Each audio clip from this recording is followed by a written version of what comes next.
मातीच्या घरातला पत्र्याच्या घरामध्ये राहणारा माणूस तुम्ही या राज्याच्या विधानसभेमध्ये पाठवला, नेता म्हणून निवडला, हे काही सोपी गोष्ट नाही.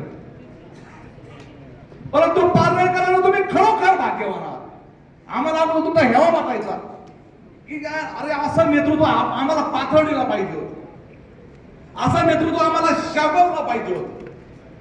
पण निसर्गाने आमची विनंती ऐकली आणि आता नगर दक्षिणेच्या रूपाने हे नेतृत्व आता नुसतं पारनेरचं नाही तर आता संपूर्ण नगर दक्षिणचं येतंय, याचा आनंद आम्हाला आहे.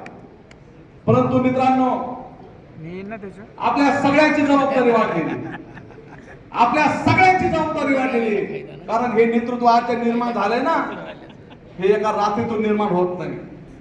आणि मित्रांनो, हे नेतृत्व आपल्याला जपायचे त्याचं कारण आहे की आता पुन्हा असं नेतृत्व तयार व्हायला परत 50 वर्ष लागणार आहेत. म्हणून हे नेतृत्व आपल्याला जपायचं आहे. मोठं कारण आज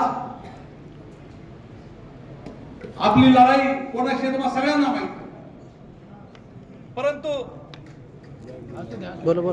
ही लढाई आपल्याला जिंकायची आहे.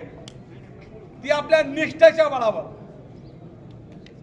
आपल्या सगळ्यांच्या ताकदीवर ही लढाई, हे शिवधनुष्य आपल्याला पेलायचं आहे.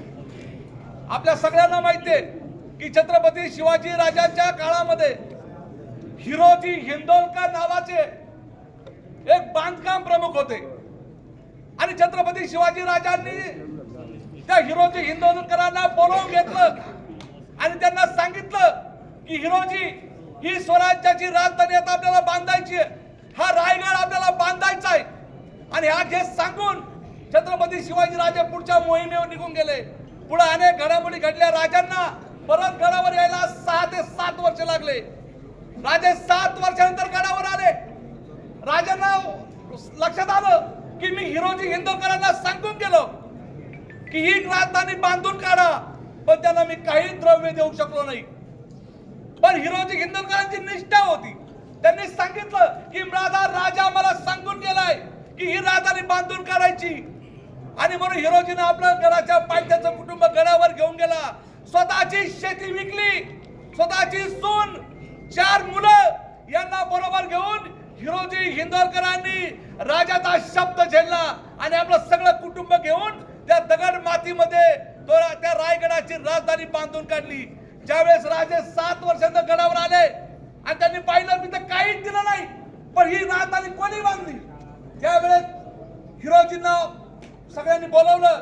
राजांच्या डोळ्यामध्ये अश्रू आले आणि त्यावेळेस राजांनी सांगितलं की सांग हिरोजी, तुला किती खर्च झाला, तुला काय पाहिजे.